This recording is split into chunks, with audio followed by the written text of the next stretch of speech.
ආයුබෝවන්. ඔයා මේ එකතුලා ඉන්නේ හෂා මොටිවේෂන් channel එකත් එක්ක. අද මම කතා කරන්න හදන්නේ අපි හැමෝම ජීවිතේ දකින ඒත් හරියට තේරුම් නොගත්ත මාතෘකාවක් ගැන. අපි හිතනවා ලිංගිකත්වය කියන්නේ හුදෙක් කායික එක්වීමක් කියලා. හැබැයි ඇත්තටම ඒක ශරීර දෙකක හමුවීමකට වඩා හිත් දෙකක ගැඹුරුම හමුවීමයි. අද සමාජයේ හුඟක් සම්බන්ධතා බිඳ වැටෙන්නේ මේ කියන ගැඹුරු එකතුව නැති නිසා. අද අපි ඊටම සරලව කරුණු පහක් ඔස්සේ කතා කරමු කොහොමද ඔබේ සහකරු හෝ සහකාරිය සමග තෘප්තිමත් ආදරණීය බැඳීමක් ඇති කරගන්නේ කියලා.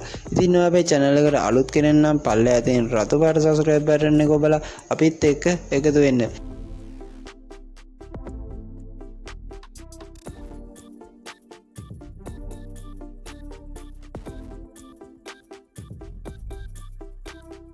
මම මේ වීඩියෝ එක කතා කරන පළවෙනි කාරණේ තමයි ආදරය කියන්නේ ලිංගිකත්වයට දොර අරින යතුරුයි. හිතන්න ඔබ දවස පුරාම ඔබේ සහකරුට දොස් කියනවා නම්, රණ්ඩු වෙනවා නම්, හවසට කාමරයට ගිය ගමන්නේ හැමදේම අමතක කරලා සතුටක් ලබන්න පුළුවන්. බැහැ නේද? සැබෑ ලිංගික සතුට පටන් ගන්නේ කාමරයෙන් නෙවෙයි, කුස්සියෙන්, සාලයෙන් සහ ඔබ එකිනෙකා මුණගැහෙන හැම තැනකින්මයි. උදේට දෙන පුංචි හාදුවක්, එයා කරන වැඩකට දෙන සහයෝගයක්, එහෙමත් නැත්නම් මෙයා ලස්සනයි කියලා කරන පුංචි අගය කිරීමක්. මේ දේවල් තමයි හිතේ ආදරය පිරෙන්න හේතු වෙන්නේ. හිතේ ආදරය පිරුණාම ශරීරයේ ඒ ආදරයට ප්‍රතිචාර දක්වන්නේ හරිම පුදුමාකාර විදිහට. ඒ නිසා මතක තියාගන්න ඇඟට කලින් හිතට ලං වෙන්න. මම මේ වීඩියෝ එක කතා කරන දෙවෙනි කාරණේ තමයි sannivedanaය. ඒක කියන්නේ හිත ඇතුලේ හංගන් ඉන්න දේවල් ලෙඩක් වෙන්න දෙන්න එපා. අපේ රටේ සංස්කෘතියත් එක්ක අපි පුරුදු වෙලා ඉන්නේ ලිංගිකත්වය ගැන කතා කරන්න ලැජ්ජ වෙන්න. හැබැයි මේ ලැජ්ජාව නිසාම හුඟක් අය තමන් අකමැති දේවල් විදදරා ගන්නවා. නැත්තම් තමන් කැමති දේවල් නොලැබීම ගැන හිතින් දුක් වෙනවා. ඔබේ සහකරු හෝ සහකාරිය කියන්නේ ඔබේ ජීවිතයේ සමීපතම පුද්ගලයා.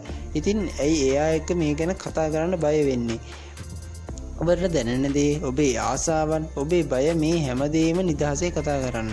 මට මේ දේට වඩා මේ දේ දැනනවා කියලා ආදරයෙන් කියන්න. එතකොටයි දෙන්නටම ගැළපෙන විදිහට ඒ සුන්දරත්වයේ විඳින්න පුළුවන් වෙන්නේ. ඉතින් මම මේ වීඩියෝ එක කතා කරන තුන්වෙනි කාරණේ තමයි ගෞරවය සහ ආරක්ෂිත බව. ලිංගිකත්වය කියන්නේ බලහත්කාරකමක් නෙවෙයි. ඒක දෙන්නෙක්ගේ කැමැත්ත මත සිද්ධ වෙන්න ගනුදෙනුවක්. ඔබේ සහකරට හෝ සහකාරියට ඔබ තුරුලේ ඉන්නකොට ලෝකේ තියෙන ආරක්ෂිතම තැන ඉන්නවා වගේ හැඟීමක් එන්න ඕනේ.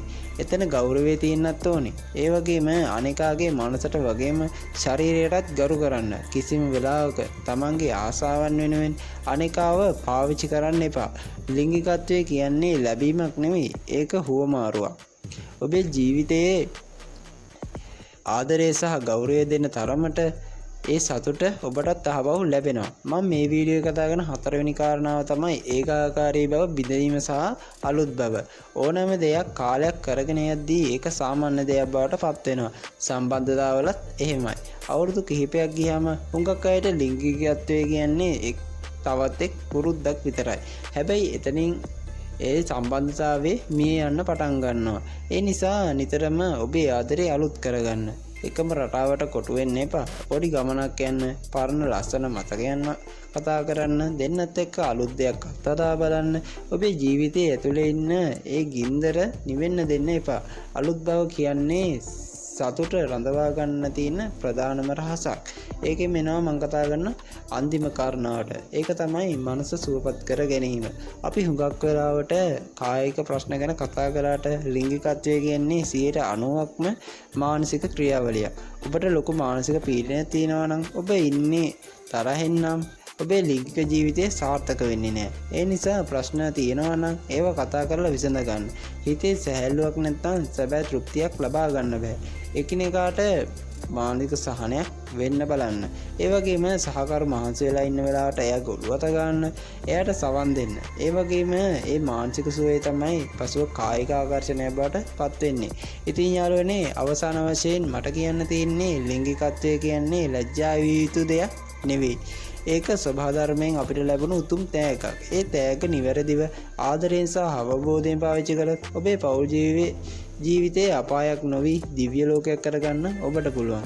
අද අපි කතා කරපු මේ දේවල් ඔබේ ජීවිතේට පොඩි හරි වෙනසක් එකතු කරයි කියලා මම විශ්වාස කරනවා. මේ වීඩියෝ එක ඔයාගේ අදහස පල්ලෙන් කමෙන්ට් එකක් දාන්න. ඒ වගේම ඔයා ආදරය කරන කෙනාට මේක බලන්න ෂෙයා කරන්න. ඒ වගේම හෂා මොටිවේෂන් අපේ channel එක subscribe කරන්න අමතක කරන්න එපා. ඉතින් මේ වගේ තවත් වටිනම වීඩියෝ එකකින් ඉක්මනටම හම්බෙමු. ඉතින් ඕගලන්ට සුබම දවසක් වේවා.